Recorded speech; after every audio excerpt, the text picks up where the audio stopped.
Dans Koh Lanta, le feu sacré, les destins liés ont eu raison d'Esteban et de Clémence, qui ont finalement dû s'affronter sur une épreuve surprise, leur donnant une chance de rester dans l'aventure. Déstabilisée par la tournure des événements, la jeune femme s'est finalement inclinée face à son adversaire. Les destins liés ont complètement bouleversé les stratégies des aventuriers de Koh Lanta, le feu sacré, notamment celle de Clémence, qui a dû se résoudre à former un binôme avec Esteban, l'un des maillons faibles de l'aventure. Après leur élimination, Clémence et Esteban se sont affrontés lors d'un duel surprise, finalement remporté par le vendeur démonstrateur passionné d'hypnose. Pour Voici.fr, la jeune femme est revenue sur son aventure très mouvementée. Voici.fr, Clémence, on peut dire que vous avez vécu un véritable ascenseur émotionnel sur les dernières heures de votre aventure. Lorsqu'on pense être éliminé définitivement, n'est-ce pas compliqué de se remettre dans le jeu immédiatement pour disputer une épreuve? Clémence, vous avez tout compris. Pour ma part, cette transition de je mène vais puis en fait je peux revenir, ça m'a déstabilisé. Lorsqu'on a été éliminé avec Esteban, les quelques minutes qui ont suivi je me suis dit ok tant pis, tu as fait ton jeu, tu as tout donné, et là tu vas pouvoir aller manger. Quand nous sommes tombés sur cette pancarte, j'ai pensé, ok, je ne peux pas manger, il faut que je me reconcentre, c'était très compliqué pour moi. Ce mélange d'émotions qu'on ne peut connaître qu'à Koh Lanta, le fait de voir que nos amis nous ont trahis puis devoir se remettre dans le jeu, ça m'a totalement perturbé, et si est ma plus grande déception. J'ai perdu mais je n'ai pas donné 100% de moi-même. J'aurais pu être beaucoup plus concentré. Je ne dis pas que j'aurais forcément gagné mais j'aurais eu plus de chances de gagner en tout cas. Justement, vous avez été trahi par Frédéric, qui vous a expliqué avoir simplement usé de la même stratégie de manipulation que les filles la semaine passée, qui avaient éliminé Gilles. Comprenez-vous, avec du recul, ces explications? Pour moi, il a un peu déformé la réalité des choses. Les stratégies et mensonges avaient démarré avant l'élimination de Gilles, au moment de l'élimination d'Elena. Le fameux quatuor m'avait menti droit dans les yeux, alors qu'il savait très bien qu'elle était mon ami et mon allié. Alors effectivement, sans scrupule, j'ai opéré la même stratégie sur Gilles. Avez-vous digéré sa trahison et avez-vous pu vous en expliquer avec lui depuis la fin du jeu? J'apprécie énormément Frédéric aujourd'hui, il n'y a pas de souci. Mais si est dommage car cela renvoie de moi une image de moi que je n'aime pas. Si est frustrant de savoir que ce n'est pas la réalité et que si est ça que les gens vont retenir. Mais si est le jeu, on sait quand on part dans Koh Lanta que tout ne va pas forcément être compris par les téléspectateurs.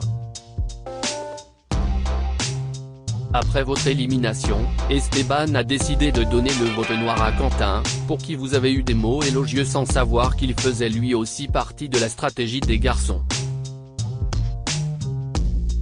À aucun moment vous n'avez douté de sa sincérité? J'avais très bien compris que Quentin faisait partie de la stratégie, mais quand j'ai eu des mots élogieux à son égard, je répétais les paroles d'Esteban. Ce n'était pas forcément mon ressenti. Personnellement j'aurais donné le vote noir à Laura, voire à Tania, qui pour moi avait largement gagné sa place à ce moment-là et se démenait comme elle pouvait pour rester. Avant les destins liés, vous étiez à la fois en alliance avec les filles, avec qui vous aviez éliminé Gilles, mais également avec Quentin et Frédéric. À quelle alliance accordiez-vous le plus d'importance? La seule vraie alliance en laquelle je n'avais aucun doute, c'était celle avec Laura. Quentin et Frédéric, j'espérais, mais je n'étais pas dupe. J'avais des doutes, si est aussi pour ça qu'on avait décidé de sortir Gilles. J'ai eu besoin d'exploser après l'épreuve de confort, de sortir la rage que j'avais. Les binômes des destins liés ont totalement chamboulé les stratégies. Être en binôme avec Esteban, était-ce pour vous le pire cas de figure? Oui, clairement. Si est-il la personne avec qui j'avais le moins envie d'être? Il était en danger à chaque conseil parce qu'il était l'un des moins performants sur les épreuves. J'avais une chance sur 4, j'avais croisé les doigts, les pieds, tout ce que vous voulez, mais le destin a fait que je me suis retrouvé avec lui, et je suis persuadé que si j'avais été avec quelqu'un d'autre, ça aurait été totalement différent. Avec quel aventurier auriez-vous souhaité être en binôme? Je n'avais aucune préférence entre Nicolas, Quentin et Frédéric, je ne voulais juste pas être avec Esteban, rire. Vous avez eu des mots très durs contre lui après votre défaite à l'épreuve de dégustation. Esteban, qui n'avait pas remarqué votre colère sur l'île, s'est dit un peu choqué par les images. J'ai eu besoin d'exploser après l'épreuve de confort, de sortir la rage que j'avais. Ce n'était pas contre Esteban directement, ça m'énervait tout simplement de ne pas avoir de chance. Je n'ai pas fait semblant face à lui, mais ma rage avait été évacuée, je pouvais me reconcentrer sur le jeu et sur mes objectifs. Je voulais vraiment créer un lien avec lui et partager ses destins liés, j'ai juste eu besoin d'une transition. Avez-vous le sentiment d'avoir été une victime collatérale de l'impopularité d'Esteban ou pensez-vous avoir été éliminé car vous arriviez souvent parmi les premières dans les épreuves? Je pense que ça a été un bon combo pour eux de pouvoir sortir Esteban, qui avait moins d'affinité avec les autres sur le camp, c'était un peu un électron libre, et de me sortir moi, quelqu'un de potentiellement dangereux pour aller jusqu'au bout. Lors du vote, ce qui m'a un peu choqué, si est que tout le monde a noté Esteban sur le papier, tout en disant je vote contre Clémence. Au final, ils n'ont peut-être juste pas assumé de noter mon nom. Ça montre bien que l'intention était aussi de m'évincer. Vous êtes l'une des seules candidates à ne pas avoir pu profiter d'un confort pendant l'aventure, on sent que cela vous a énormément pesé. J'ai profité de confort, mais pas de confort à l'extérieur. Je n'ai pas eu de parenthèse enchantée où on peut vivre Koh-Lanta autrement.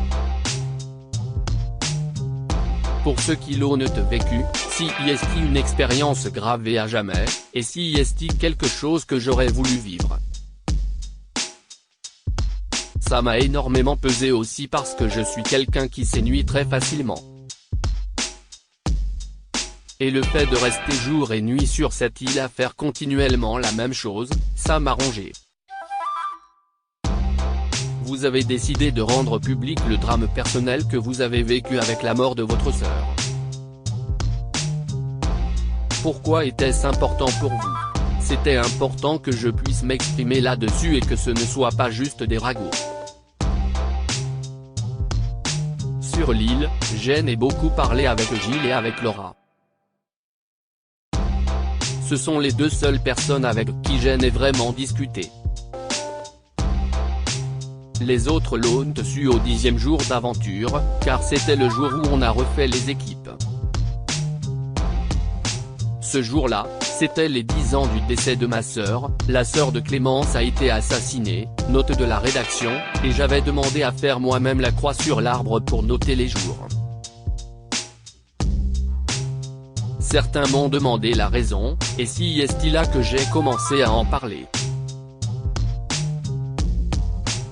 Vous vous étiez quitté en froid avec Gilles, après l'avoir éliminé et avoir réglé vos comptes pendant le conseil. Comment s'est passée la cohabitation avec lui dans la résidence du jury final? Ça a été très compliqué.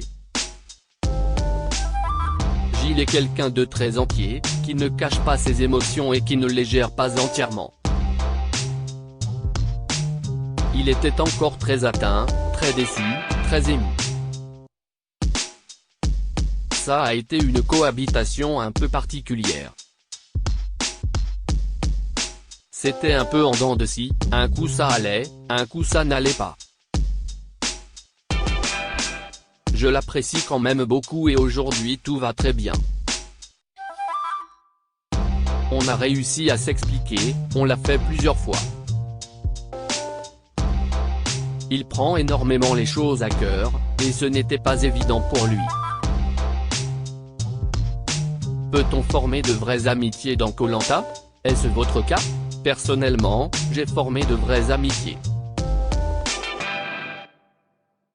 La proximité géographique doit aussi jouer, mais avec Laura nous sommes vraiment devenus amis. J'apprécie énormément Elena, et à la grande surprise de certains, je suis très proche d'Alexandre, qui est parti en 3e. Si est-il vraiment quelqu'un avec qui j'ai beaucoup de points communs, on s'entend très bien, on rigole beaucoup. Si est-il une des meilleures personnes que j'ai rencontrées sur Koh Lanta.